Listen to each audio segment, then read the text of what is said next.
একটা সন্তান বিদেশ থাকে, ওই সন্তান জানে না যে মা কোরবানির গোশত মুখে দেয় না সন্তানের চিন্তায়।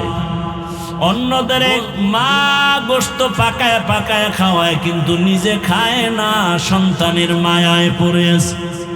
আমি যদি ভালো খাই, আমার সন্তানটা না জানি না খেয়ে কষ্ট পাচ্ছে। মা পাগলের মতো থাকে। ঢাকায় থাকলে মা বারবার বলে একটু বাড়ি আয়, কোরবানির সময় গোশত খেয়ে যাও, আমি মা তোমারে ছাড়া খেতে পারি না।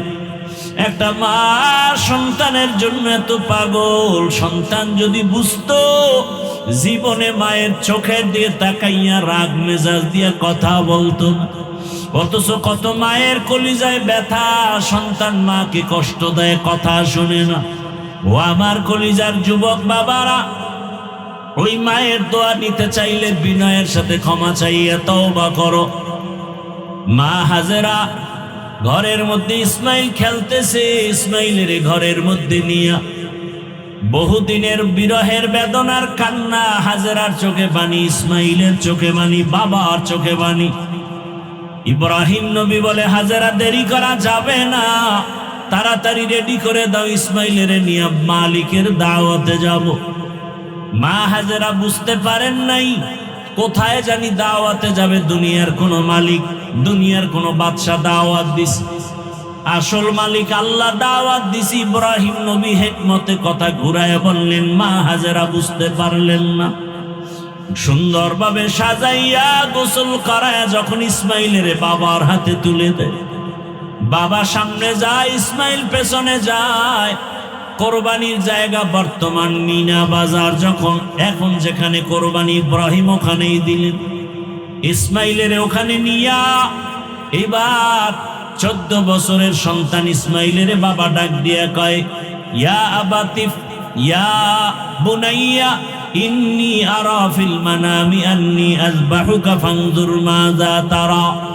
ও আমার কলিজার সন্তান, আমি স্বপ্ন দেখলাম তোমারে জবাই করতেছি, তোমার কি মতামত? দেরি নাই, সাথে সাথে ইসমাইল বলতেছে, ইয়া আবাতি ফাআল মা তুমার সাতাজিদুনি ইনশাআল্লাহু মিনাস সাবিরিন। ও বাবা, তাড়াতাড়ি স্বপ্নের কাজটা করে ফেলেন, ইনশাআল্লাহ ধৈর্য ধারণকারীদের মধ্যেই আমাকে পেয়ে যাবেন। ইসমাইল এই কথা বইলা, ইতিহাসবিদরা বলেন ইসমাইল এবার কান্না শুরু করছেন, হালকা, বেশি জোরে না। আবার যদি জবাই না হয়, আল্লাহর কাছে কি জবাব দিব? বিনয়ের সাথে একটু বললেন, কান্না জড়িত কণ্ঠে, বাবা, এই কথা যদি আমাকে বাড়িতে বলতে, আমার দুঃখিনী মা এত কষ্ট করে আমাকে বড় বানাইলেন, লালন পালন করলেন, আপনি ছিলেন না, ওই মায়ের কাছ থেকে একটু বিদায় নিয়ে আসতাম। যদি বাড়িতে বসে বলতেন, বলেন নাই, দুঃখ নাই। বাড়িতে যাওয়ার পরে যদি মা দেখি ইসমাইল নাই, মা পাগলের মতো হয়ে যাবে, ইসমাইল ইসমাইল বলি। আপনি আমার মাকে সালাম দিবেন আর সান্ত্বনা দিবেন। আমার মা যদি আমারে না দেখে কান্না করে, আপনি মায়ের সাথে রাগ করবেন না, আমার মাকে সান্ত্বনা দিয়ে বলবেন, ইসমাইল তোমার সালাম পাঠাইছে, আর হাসরের ময়দানে তোমার সন্তানের সাথে মোলাকাত হয়ে যাবে জান্নাতে। আব্বা জান, আমারে জবাই করার জন্য উপর করে শোয়া দেন, আপনার চোখে রুমাল দিয়া বাঁধে, কারণ জবাই করার সময় যদি মায়ার নজর লাগে, আর জবাই করতে পারবেন না রে বাবা। আমার হাতে পায়ে রশি দিয়া বাঁধে, কারণ জবাই করার সময় যদি হাতে পায়ে নড়াচড়া লাগে, আপনি সহ্য বেয়াদবি হবে, আল্লাহ রাগ করবে। ইসমাইল শুয়া পড়লেন, ইব্রাহিম ছুরি নিয়া ইসমাইলকে জবাই করবে। আল্লাহ অর্ডার করলেন, ছুরি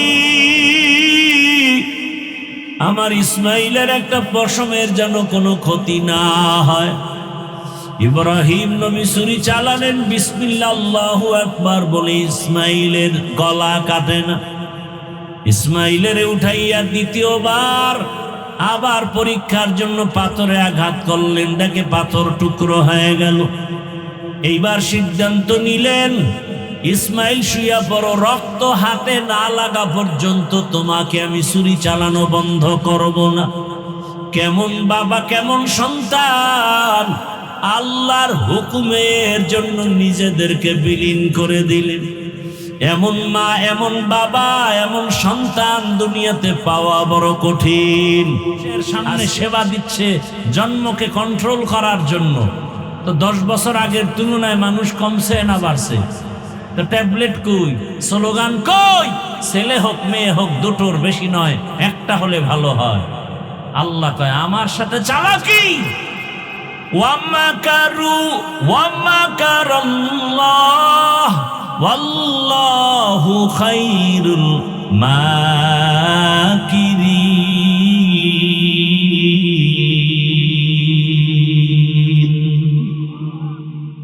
তুমি কত বড় চালাক! তুমি যেদিন থেকে আইন করছো, স্লোগান দিছো ছেলে মেয়ে দুটোর বেশি নয়, ওদিন থেকে আল্লাহ একসাথে 4 সন্তান, একসাথে 6 সন্তান কি বানায় বলতেছি। ওই 6 সন্তানও বেঁচে আছে, মাও বেঁচে আছে, কেউ অসুস্থ নাই। 2 সন্তানের বাবা মা গরিব এমন আছে না নাই? 10 সন্তানের মা বাবা ধনী আছে না নাই? তাহলে জনসংখ্যা বাড়লে মানুষ খাবে কি, থাকবে কই? মুরব্বীরা একটু আমাকে সহযোগিতা করেন। 1% জায়গায় 50 বছর আগে যে পরিমাণ ধান হইতো, বর্তমানে ওই একই 1% জায়গায় ধান কম না বেশি? বলেন, সত্যটা বলেন। বাড়াইছে সরকার? হ্যাঁ, কে বাড়াইছে? আগে একটা পেয়ারা খাইলেও টের পাওয়া যাইতো না, আর এখন 10টা খাইলেও অনুভব করা যেত না। আর এখন একটা পেয়ারা এত বড়, একজনে খেতে পারি না। এই রিজিক কে বাড়াইলেন? পদ্মা নদী, যমুনা নদীর মধ্যে চর ফালাইয়া মানুষের থাকার জায়গা বাড়াইলেন কে? লিল্লাহি মুলকুস সামাওয়াতি ওয়াল আরদ ইয়াখলুকু মা ইয়াশাউ ইনাসাও ওয়া ইয়াহাবু লিমান ইয়াশাউ আয-যুকুর আও ইউযাওযিজুহুম যুকরানাও ওয়া ইনাসা ويجعل من يشاء عقيما إنه عليم قدير।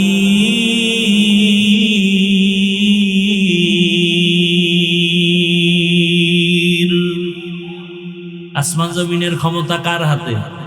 বলেন, সব ক্ষমতার মালিক কে? যদি কেউ বলে সব ক্ষমতার মালিক জনগণ, কুফরি। আল্লাহর কোরআনের সাথে বৃদ্ধাঙ্গুলি প্রদর্শন করা। সকল ক্ষমতার মালিককে। আল্লাহ বলেন, আমি কাউকে ছেলে দেই, কাউকে মেয়ে দেই, কাউকে দোনোটা দেই, কাউকে কোনোটাই দেই না। ক্ষমতা কার? কাদের কুদরত দারি বর কামাল আন্তা রব্বি আন্তা হাসবি জুল জালাল তুহি কাদের জলিলুল্লাহ জাহাদার বহর হালে তুহি মেরা নিগাহদার। আল্লাহ কয় আমি ইব্রাহিম রে পাঠাবো, নমরুদকে আসতে দিব না। কাঠটা টিকবে? টিকলো কাঠটা? আল্লাহটাই। ডাইরেক্টরের ঘরে আল্লাহ ইব্রাহিম রে পাঠায় দিলেন। মা গোপনে গোপনে রাইখা ইব্রাহিম রে বড় বানালেন। ইব্রাহিম নবী বড় হইয়া তাওহীদের পরিচয় পাইয়া আল্লাহর পথে দাওয়াত দিলেন। আর আব্বাকে বললেন, ও বাবা, তুমি এমন খোদার অনুসরণ করো যাদের তোমরা নিজের হাতে বানাইছো। বানাইয়া সামনে ফলমূল দাও, ফল খাবে দূরের কথা, মশাও তাড়াইতে পারে না। এমন খোদার অনুসরণ কেন করো? তোমারে আমারে যিনি বানাইছেন সে আল্লাহর ইবাদতের দিকে আগায়া যাও। নমরুদের দাওয়াত দেয়, বাবারও মাথা গরম, নমরুদেরও মাথা গরম। আল্লাহ তাআলা ইব্রাহিম নবীর উপরে পরীক্ষা দিয়া দিলেন, একের পরে এক কঠিন পরীক্ষা আসতেছে। যার ঈমান যত তাজা তার পরীক্ষা তত কঠিন, যেই ছাত্র যত ভালো তার প্রশ্ন তত কঠিন। পয়গম্বর ইব্রাহিমকে দুনিয়া থেকে বিদায় দেওয়ার জন্য নমরুদ আগুনের কুণ্ডলী সাজালো, আগুনে পুইরা মেরে ফেলবে, বিশাল অগ্নিকুণ্ড। বাঁচানের মালিককে আল্লাহ যদি হেফাজত করেন কেউ মারতে পারে না।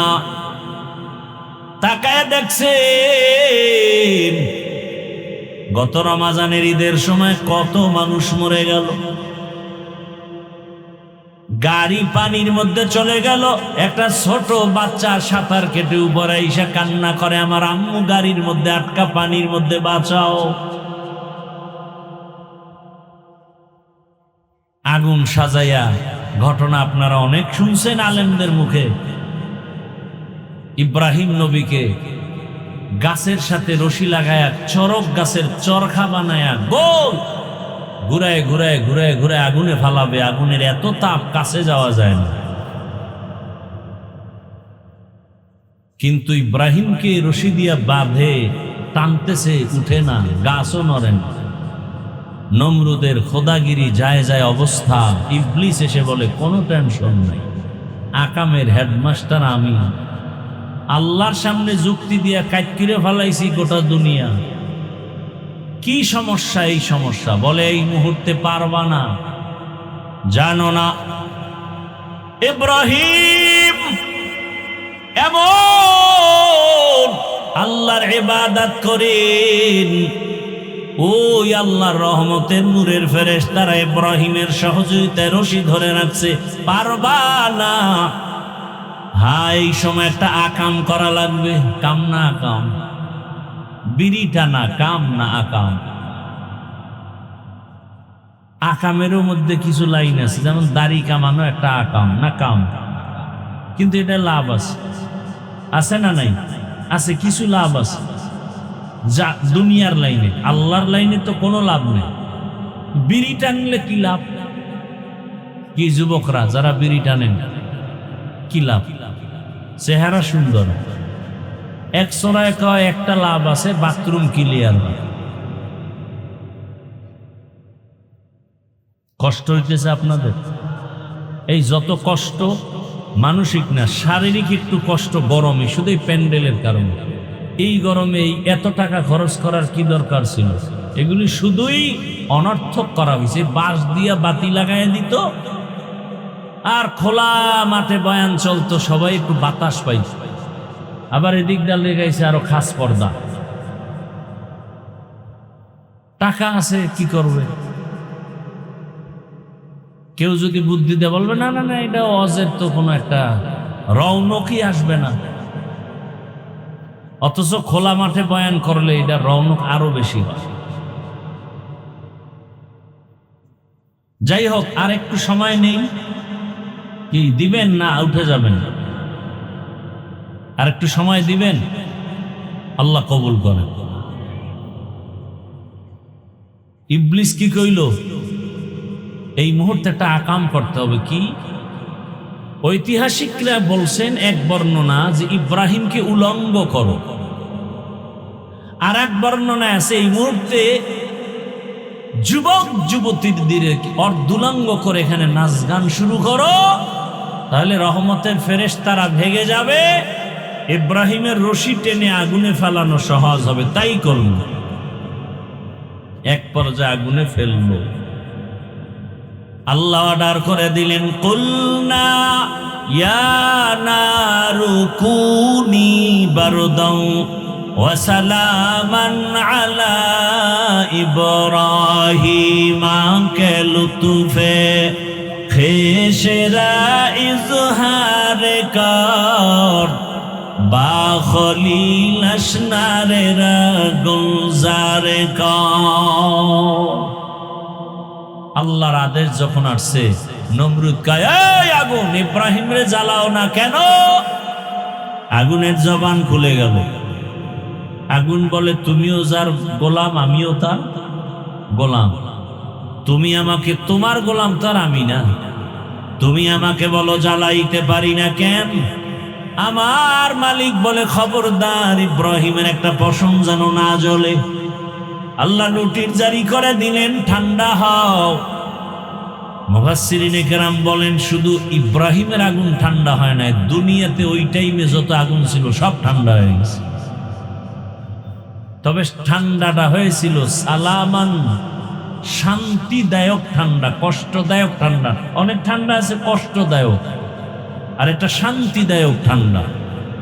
আমি কিন্তু অনেক সংক্ষেপে নিয়ে আসছি। এবার ইব্রাহিম আগুন থেকে বের হলেন, বের হয়ে আর থাকবেন না, এবার হিজরতের নিয়ত করলেন। ওই আমার তেলাওয়াতকৃত আয়াত এখান থেকে শুরু। ইব্রাহিম বললেন, ইন্নী যাহিবুন ইলা রাব্বি সাইয়াহদিন। আর থাকবো না, আমি আমার রবের দিকে যাব, রব আমাকে রাস্তা দেখাবেন। ইব্রাহিম নবী রাওয়ানা ফিলিস্তিনের দিকে চলে যাবেন। সাথে তার বিবি বিশ্ব সুন্দরী সারা, আর একজন তার ভাতিজা, একজন নবী। এই তিনজন সফর মিশরের উপর দিয়া যাচ্ছে। সেখানের জালেম বাদশাহ খবর পেয়েছে বিশ্ব সুন্দরী সারা। গোয়েন্দা বিভাগের লোকেরা যখন বলে দিল, এইবার আটকায় দিল। পৃথিবীতে মুসলমানকে ধ্বংস করার যত রাস্তা আছে, এর মধ্যে বড় একটা রাস্তা বেপর্দা। কি বেপর্দা? পর্দা তো নাই, পর্দার ওয়াজও নাই। থাকবে কেমন? আমি হুজুরেই যদি মহিলা নিয়ে এক টেবিলে বৈশা নাস্তা খাই, তে পর্দার ওয়াজ করবে কি? কি ভাই? শহরে বাজারে দেখো নারীদের ঢল, পর্দাবিহীন তারা করে ঝলমল, অন্যকে তার দিকে আশেক বানায়। দেশটায় আজি ধ্বংস নারীর বেপরদায়, সবার মুখে কি আওয়াজ, হায় হায় হায়। বেপরদার কারণে সব ধ্বংস। মোবাইলে নারীর ছবি দেখে যুবক পাগল, বয়স হওয়ার আগেই কয় বিয়া করাইয়া দাও, না করলে আমি নিজে নিজে বিয়ে পাশ করার আগে বিয়া পাশ করে ফেলবো। বিয়ে পাশ করার আগে বিয়া পাশ করে ফেলবো। বাপ মায়ের জিজ্ঞাসাও করা লাগে না। মেয়ের অভাব নাই, আর আমগো দেশটাও তো সেই আইনে চলে। 18 বছরের আগে বাল্য বিবাহ বন্ধ। বাল্য বিবাহ চলবে না। বলে তো কি চলবে? বলে আকাম চলবে, আকাম। কথা বলেন, বিবাহ চলবে না, কি চলবে? এর উপরে আবার কত বয়ান। অথচ আম্মা জান আয়েশা রাদিয়াল্লাহু আনহার 6 বছরে রসুলের সাথে বিয়া। 9 বছরে আম্মা জান রসুলের ঘরে গেলেন। আম্মা জানের যখন মাত্র 18 বছর, রহমতের নবী জমিন থেকে বিদায় নিয়ে চলে গেলেন। হিসাবটা বুঝে থাকলে বলেন, আম্মা জান নবীজির ঘর করলেন কত বছর? কথা বল, মাইল সাইরে দেবেন, কথা বল। নবীজির ঘর করলেন আম্মা জান কয় বছর? 6 বছরে বিয়া, 9 বছরে নবীর ঘরে আসছেন। আম্মা জানের 18 বছর বয়সে নবী চলে গেছেন। আম্মা জান নবীর ঘরে থাকলেন কতদিন? কতদিন? মাত্র 9 বছর। আর আমার দেশে 18 বছরের আগে আমার বোনের বিয়াই হয় না। আর বিয়ার দরকার কি? বিয়া কইরা যা হবে এটা তো মোবাইলে হয়ে যায়, বিয়ার আগে হয়। সত্য কথাটা বলেন না কেন? সমাজ ধ্বংস হয়ে গেছে, কোন মানুষ মুখ খোলে না। বাবা সন্তানের কাছে জিম্মি, মেয়েকে বলতে পারে না মা ওড়নাটা টেনে পড়ো। মেয়ে যদি মামলা করে, আমার বাবা আমার উপরে জোর করে পর্দা করতে চায়, সাথে সাথে মামলায় বাবাকে ফাঁসায় দিবে। খবর আছে আপনাদের? আল্লাহ হেদায়াত দান করুন। রাগ করতেছেন আপনারা? আমরা এই সঠিক কথাগুলো আপনাদেরকে সতর্কমূলক না বললে কে বলবে? বলনেওয়ালা আলেমও তো কমে যাচ্ছে। ক্ষমতার চেয়ার পাওয়ার লোভে হক কথা বন্ধ, গোপনে গোপনে টাকা পাওয়ার লোভে হুজুর মাওলানা হক কথা বলে না, ব্যবসা ঠিক রাখার জন্য হক কথাটা বলে না। আছে না নাই? আপনাদের লাইন তো বাদ, হুজুর গো লাইনের কথা কইতিস। এজন্য ১৫০০ বছর আগে নবী বলছেন আলেম কিন্তু দেখলে দৌড়ায়ও না। দুনিয়াতে যেমন সব থেকে ভালো থাকবে একদল আলেম, আবার সব থেকে খারাপ থাকবে সব থেকে খারাপ একদল আলেম। নবীর কথা। আলা ইন্না শাররাশ শাররি শিরারুল উলামা ওয়া ইন্না খায়রাল খায়রি খিয়ারুল উলামা। ভালোর ভালো উলামা, খারাপের খারাপও।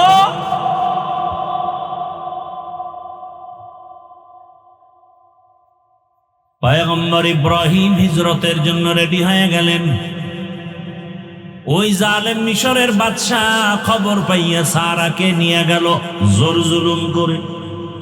পয়গম্বর ইব্রাহিম আল্লাহর কাছে বলেন, হে মালিক, আমার স্ত্রীর উপরে ইজ্জত নষ্ট করবে, আমি কেমনে সহ্য করি? আল্লাহ কয়, ভয় নাই, আমি তোর অন্তর চোখ খুলে দিব। জালেম তার সামনে নিয়ে তোমার বিবির সাথে যা করবে তুমি এখানে বসে অন্তর চক্ষু দিয়া সব দেখবা। জালেম সুন্দরী দেখা পাগল হয়ে গেছে। যখন হাতটা বাড়াইতে চাইল সাথে সাথে হাতটা বাঁকা হয়ে গেল। এইভাবে ৩ বার। শেষবারের মতো কয়, এই মহিলা, তোমার মধ্যে এমন কি পাওয়ার যে আমি হাত বাড়াইলে বাঁকা হয়ে যায়? জবান বন্ধ, তুমি আবার দোয়া করছো আমার হাত ভালো, এই পাওয়ার কি? আমার পাওয়ার নাই তো। আমি এতটুকু পাওয়ার আছে যে আমি একজন নবীর স্ত্রী। তাই বলে, হ্যাঁ। কে সে নবী? ইব্রাহিম। কোথায়? গাছতলায়। লোক পাঠালেন, ডেকে আনলেন, সম্মানের সাথে ক্ষমা চাইলেন, মেহমানদারি করাইয়া। জানতে চাইলেন, বিশ্ব সুন্দরী পাইলেন, সন্তান কয়টা পেয়েছেন? এই বুড়া বয়সে কয় একটাও পাই নেই। খাদেমা হাজেরা নামের মেয়েটাকে হাদিয়া দিলেন। বিবি সারার অনুমতি সাপেক্ষে বিবাহ করে ফেললেন পয়গম্বর ইব্রাহিম। বিবাহ করার পরে দোয়া করলেন, রব্বি হাবলি মিনাস সলিহিন। ও দয়ার মালিক, নেককার একটা সন্তান আমাকে দাও। আল্লাহ কয়, আমার কাছে চাইলে আমি ফিরাই না। সন্তান আল্লাহর কাছে চাও। 10টা ছেলে হইয়া লাভ কি যদি বাবার ইজ্জত নষ্ট করে ফেলে? এক সন্তান যথেষ্ট যদি বাবার ইজ্জত রক্ষা হয়। কথা ঠিক না? আল্লাহর কাছে চাইতে হবে, চাইলেই হবে না। আরে গাছ না লাগায় ফল চাইলে হবে? ভালো গাছের ফল লাগান, ভালো ফলের গাছ লাগায় ফল চাবেন, আল্লাহ দিবেন।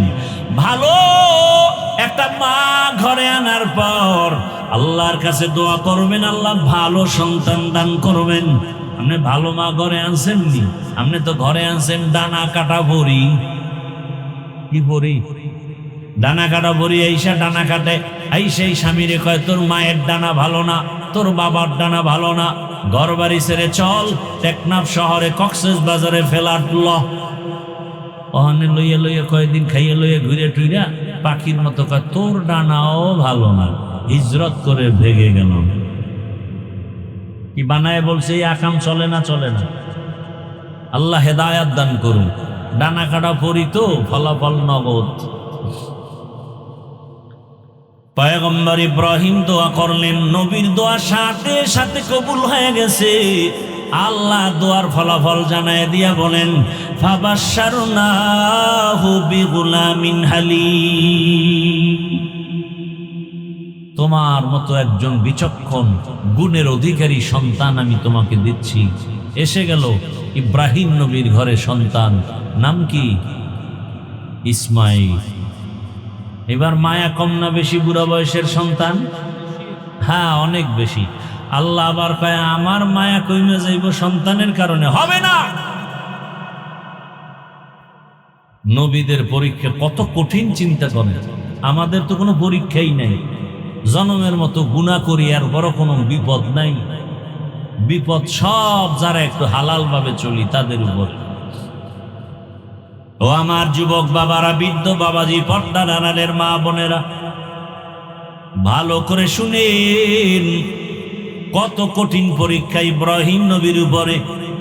আল্লাহ বলে দিলেন, ও ইব্রাহিম, আমার মায়া মোহাব্বতের ঘাটতি ঘটানো যাবে না, জলদি করে যাও, তোমার এই স্ত্রী হাজেরা আর ইসমাইল শিশুকে নিয়ে বাইতুল্লাহর কিনারায় ওখানে জঙ্গলে নির্বাসনে রেখে এসো। কেন? কোনো কেন নাই। আল্লাহ চাইছেন যা তাই করতে হবে, কোনো কেন চলে না। বিবিরি নিয়ে রওয়ানা। বাইতুল্লাহ তো নাই, নূহ নবীর প্লাবনে সব সমান। বাইতুল্লাহর জায়গা নির্দিষ্ট আল্লাহ হেফাজতে রাখছেন, কিন্তু বাইতুল্লাহ নাই, বিধ্বস্ত হয়ে গেছে। আল্লাহর সিদ্ধান্ত ইব্রাহিম রে দিয়া নতুন করে বাইতুল্লাহ আবার বানাবেন। ওখানেই ওই বাইতুল্লাহর জঙ্গলে নির্জন, মানুষ নাই, পানি নাই, পশুবাগি নাই। মা হাজেরাকে ওখানে ইসমাইল রে রাইখা এবার বাবা ইব্রাহিম বিদায় হয়। উটের পিঠে যখন রওয়ানা, ইসমাইলের মাটির মধ্যে শোয়াইয়া মা হাজেরা দৌড়, এমন জোরে দৌড় দিয়া ডাক দিয়া কই, হে স্বামী, গহীন এই জঙ্গল, মানুষ নাই, পানি নাই, খানাও নাই, এমন এক বিপদের জায়গায় রেখে আপনি যে কোথায় যান? কয় বাড়ি। আমাদের এখানে কেন রেখে যান? ইব্রাহিম নবী তেমন কোনো জবাব দিচ্ছেন না, ভাবতেছে। মা হাজেরা তো তেমন, যেমন নবী তার তেমন স্ত্রী। এক পর্যায়ে বলে, ও স্বামী আমার, এটা কি আমার এখানে রেখে যাওয়া আপনার ইচ্ছা নাকি মালিক আমার রবের ইচ্ছা? ইব্রাহিম নবী ইশারায় জানায় দিলেন, আমার ব্যক্তিগত ইচ্ছা না, রবের ইচ্ছায় রেখে গেলাম। মা হাজেরা দেরি না করে এ কথাটা শুই না, সাথে সাথে 2 ফোঁটা চোখের পানি ছেড়ে কান্না শুরু করলেন। ঐতিহাসিকরা লেখছেন, মা হাজেরা কান্না করেন আর বলেন, ও স্বামী আমার, আল্লাহ যদি বলে থাকেন এখানে কোনো কোশ্চেন নাই, প্রশ্ন নাই, আমাদের জন্য আপনি দোয়া করবেন। আর মাঝে মাঝে সময় পেলে আমি হাজেরাকে দেখারও দরকার নাই, মাঝে মাঝে শিশু ইসমাইলের আইসা দেখে যাবেন। আমি একটা মহিলা মানুষ, মানুষ নাই, জঙ্গল, পানি নাই, খানা নাই, কষ্টের জায়গা। সামান্য একটু পানি 2-3 দিনের বেশি থাকবে না। আমি হাজেরাকে আপনি না দেখলেও আপনি মাঝে মাঝে আইসা শিশু ইসমাইলের দেখে একটু খোঁজ খবর নিয়ে যাও।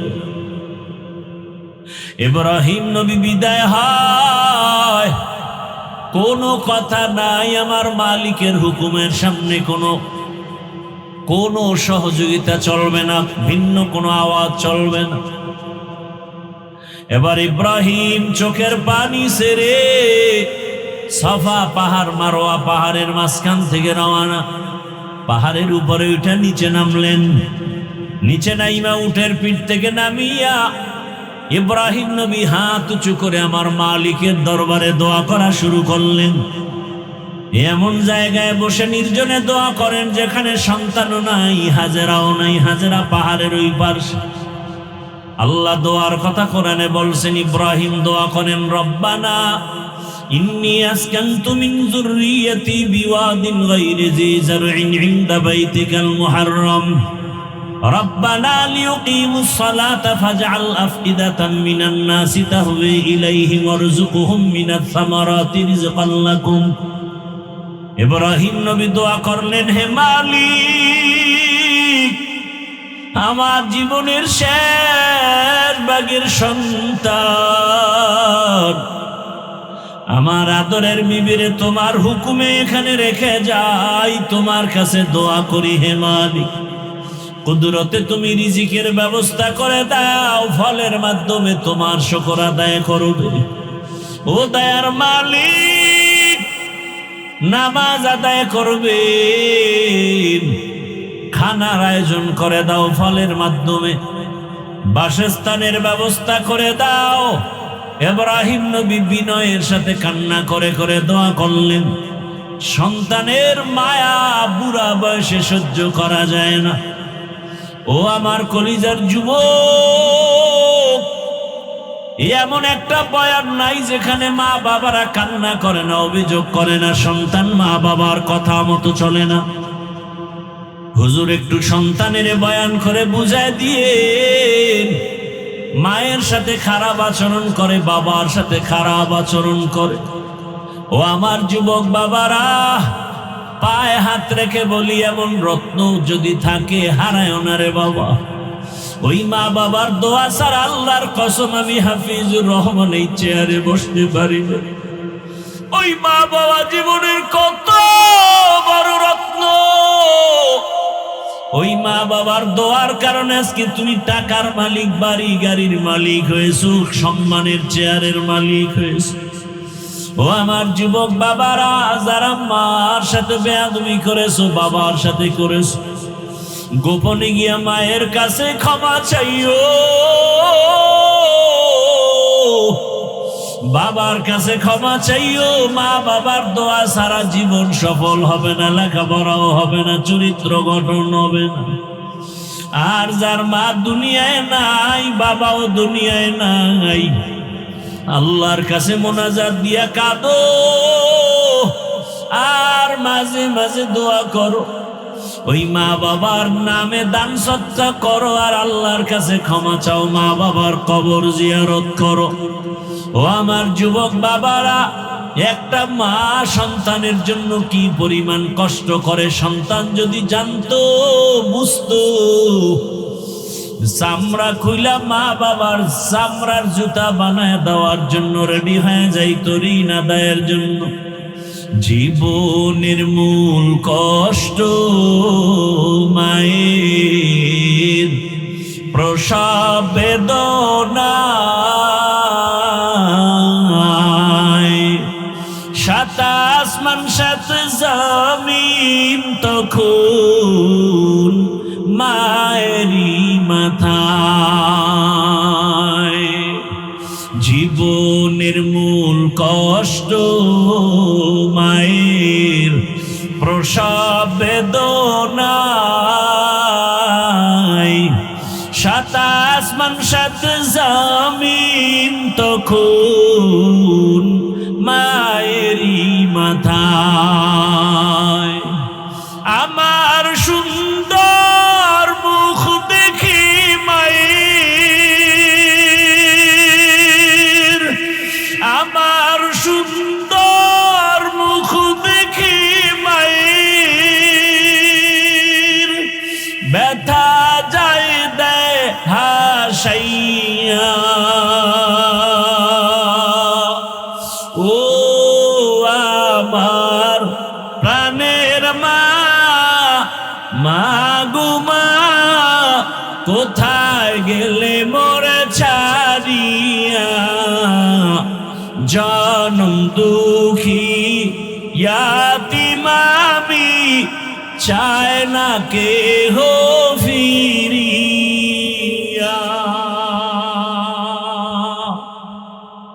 ও আমার যুবক বাবারা, পর্দার আড়ালের আম্মা জানেরা, বোনেরা, কয়দিন আর বাঁচবেন, মা বাবার সেবা করেন। ও ঘরের মা, আপনার বুড়া মা বাবা যদি থাকে সেবা করবেন। অনেক মায়ের খবর এমন জানি, স্বামীর ঘরে যাওয়ার পরে আর মা বাবার খেদমত করে না, খবরও নেয় না। এমনটা যেন না হয়। যদি কবরে চলে যায়, ও পর্দার আড়ালের মা, শ্বশুর শাশুড়ির খেদমত করিয়ে, শ্বশুর শাশুড়ি যদি দোয়া করে, আপনার দুনিয়ার জীবন ধন্য হবে, হাসরের ময়দানেও সম্মানের চেয়ার পাবে। ও আম্মা জানেরা, আপনার মতো কত মা এখনো আছে নামাজ ছাড়ে না, বেপরদায় চলে না, স্বামীর মাল নষ্ট করে না, খেয়ানত করে না। কয়দিন আর দুনিয়ায় বাঁচবেন, একটা ভালো সন্তানের মা হইয়া কবরে যান। ও আমার যুবক বাবারা, কয়দিন আর দুনিয়ায় বাঁচবা, আল্লাহর কাছে দোয়া করো, তওবা করো। মা বাবার খেদমত করে দোয়া নাও, শিক্ষকের দোয়া নাও, ওলামায়ে কেরামের দোয়া নিয়ে নবীর তরিকা মেনে চলো। তোমার মতো কত যুবক এখনো আছে মা বাবার দোয়া নিয়ে চলে, শিক্ষকের দোয়া নিয়ে, ওলামায়ে কেরামের দোয়া নিয়ে চলে। স্কুলে পড়ে নামাজ ছাড়ে না, কলেজে পড়ে নামাজ বাদ দেয় না, চাকরি করে নামাজ বাদ দেয় না, ব্যবসা করে নামাজ বাদ দেয় না। তুমি কেন পারো না রে বাবা?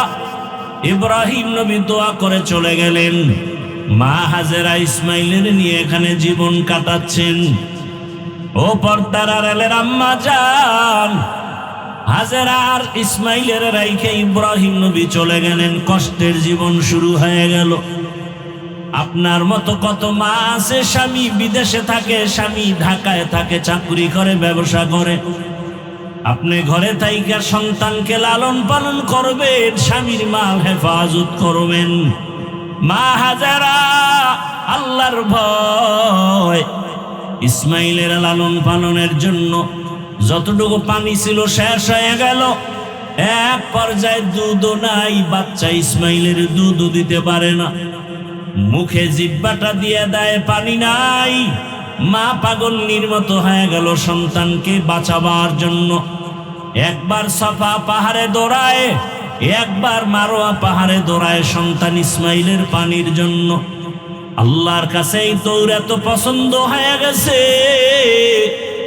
আম্মা জান হাজেরা আলাইহা সালাম 7 বার চক্কর দিয়া সাফা মারোয়ায় দৌড়ালেন। আল্লাহ জিব্রাইলের বলে, সাক্ষী থাক, কিয়ামত পর্যন্ত হাজেরার এই স্মৃতি আমি ধরে রাখার জন্য আইন করে দিলাম। বাইতুল্লাহ যারা হজে যাবে, ওই হাজেরার জায়গা সাফা মারোয়ায় যদি হাজী সাহেবরা দৌড় না দেয়, আমি কোনো হাজির হজ কবুল করব না। মা হাজেরা কান্না করে, ইসমাইলের মুখে পানি দেওয়ার জন্য কোথাও পানি পাওয়া যায় না।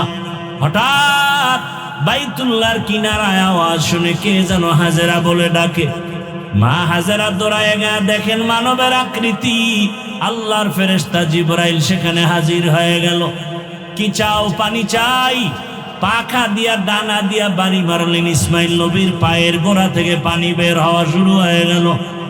আম্মা জান হাজেরা পাথর দিয়া পানি আটকায় দিলেন, নিজে পান করলেন, সন্তানকেও পান করালেন জমজমের পানি।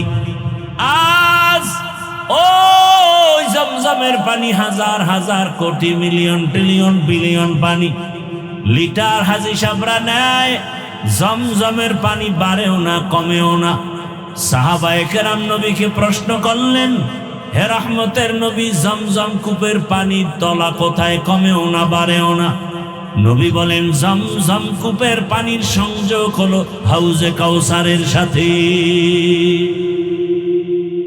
দুনিয়াতে এমন সুন্দর বিশুদ্ধ পানি নাই, যেই পানি পান করলে পিপাসার সাথে ক্ষুধাও নিবারণ হবে। একমাত্র জমজমের পানি, যে পানি পান করলে শুধু পিপাসা নিবারণ হয় না, ক্ষুধাও নিবারণ হয়। শুধু ক্ষুধা নিবারণ হয় না, কঠিন রোগ থেকে আল্লাহ তাকে মুক্তি দান করেন। পানি পান করলেন, স্বাভাবিক জীবনে ফিরে আসলো। ইসমাইল বড় হতে লাগলো।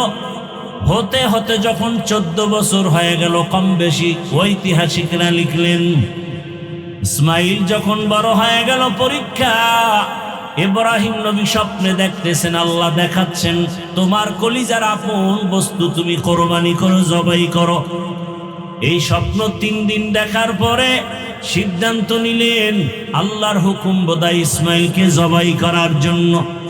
বাবা হইয়া সন্তানকে জবাই করার জন্য ছুরি নিয়ে হাতে রেডি হয়ে গেলেন, জবাই করবে। আল্লাহ ডাইরেক্ট বলে নাই ইসমাইলের জবাই করো, আল্লাহ স্বপ্নে দেখাইছে তোমার আপন বস্তু তুমি জবাই করো। ইব্রাহিম নবী প্রথম দিন উট জবাই করলেন, দ্বিতীয় দিন উট জবাই করলেন, বুঝতে পারেন নাই। শেষ পর্যন্ত ইসমাইলের জবাই করার জন্য রওয়ানা। ইব্রাহিম নবী বাইতুল্লাহর কিনারায় গিয়া হাজির হয়ে গেলেন। এখন তাকায় দেখে, আরে যখন বাড়ি ছিল না, এখন বাড়ি ঘর, মানুষের অভাব নাই, কত বসতি, কত ফসল চলতেছে, বাড়ি ঘরের অভাব নাই। খুঁজতে খুঁজতে গিয়া নিজের ইসমাইলের ঘর খুঁজা হাজেরার ঘরে ডাকলেন, ইসমাইল কই? কত বছরের বিরহের বেদনা মায়া, আজকে অনেক বাবা নামাজ পড়ে, সন্তানটা নামাজ পড়ে কিনা খবর নাই। আবার অনেক সময় দেখি সন্তান নামাজ পড়ে, বাবায় নামাজের খবর নেয় না। সন্তান দাড়ি রাখতে চায়, বাবা দাড়ি রাখাটারে পছন্দ করে না। ও মা ও বাবারা, এমন সন্তান দুনিয়াতে কেন নিলেন যে সন্তান দিনের পথে চলবে না? এখনো সময় আছে, তওবা করেন। ইব্রাহিম নবীর মতো বুড়া বাবারাও তৈরি হয়ে যান। জীবনে গুনাহ করবেন না, দাড়ি কাটবেন না, আল্লাহর হুকুম নবীর তরিকা মেনে চলবেন, ওলামায়ে কেরামের দোয়া নিয়ে চলবেন। মা বোনদেরে বলবো, হাজেরা আলাইহিস সালামের মতো একজন ত্যাগী মা হয়ে যান। সন্তানটাকে কোরআন পড়নেওয়ালা নামাজি ডাক্তার বানাবেন, ইঞ্জিনিয়ার বানাবেন, নামাজি কোরআন পড়নেওয়ালা ইঞ্জিনিয়ার বানাবেন। সন্তানটারে জেনারেল লাইনে পড়াবেন, আগে কোরআন পড়ায়া নামাজি বানায়া দেন, ডাক্তার হলেও জীবন ধন্য। সন্তানটা ইঞ্জিনিয়ার হলেও জীবন ধন্য, ওসিডিসি হবে জীবন ধন্য, এমপি হবে জীবন ধন্য। এরে আম্মা জান আর যুবকদের বলবো, রে যুবক, ইসমাইল নবীর মতো আল্লাহর মোহাব্বতের ত্যাগী হয়ে যাও আর আল্লাহর কাছে তওবা করো। জীবনে কত দাড়ি কাটলা, বেপরদায় চললা, মোবাইল চালায় গুনাহ করলা, আজকে থেকে তওবা করো। মরিয়া গেলে আর দাড়ি কাটবা না, নামাজ ছাড়বা না, মোবাইলে গুনাহ করবা না। মা বাবার দোয়া নিয়া, শিক্ষকের দোয়া নিয়া, উলামায়ে কেরামের দোয়া নিয়া, নবীজির আদর্শ মেনে চলবা। তওবা করার মতো যদি নিয়ত হয়, দুটো হাত আমার আল্লাহকে দেখায় দাও। আয় আল্লাহ, হাতগুলো কবুল করে নেন, তওবা কবুল করে নেন। তওবার উপরে মজবুত হইয়া নবীর তরিকা মেনে, উলামায়ে কেরামের পরামর্শ নিয়া, মা বাবার দোয়া নিয়ে চলার তৌফিক দান করেন, আমিন। আলহামদুলিল্লাহি রাব্বিল আলামিন, ওয়াসসালাতু ওয়াসসালামু আলা সাইয়্যিদিল আমবিয়া ওয়াল মুরসালিন ওয়া আলা আলিহি ওয়া আসহাবিহি আজমাইন। ইয়া আরহামার রাহিমিন, ইয়া আরহামার রাহিমিন, ইয়া আরহামার রাহিমিন। রব্বিরহামহুমা কামা রাব্বায়ানি সগীরা। আল্লাহুম্মা ইন্নাকা আফুউন কারীম তুহিব্বুল আফওয়া ফা'ফু আন্না। আল্লাহ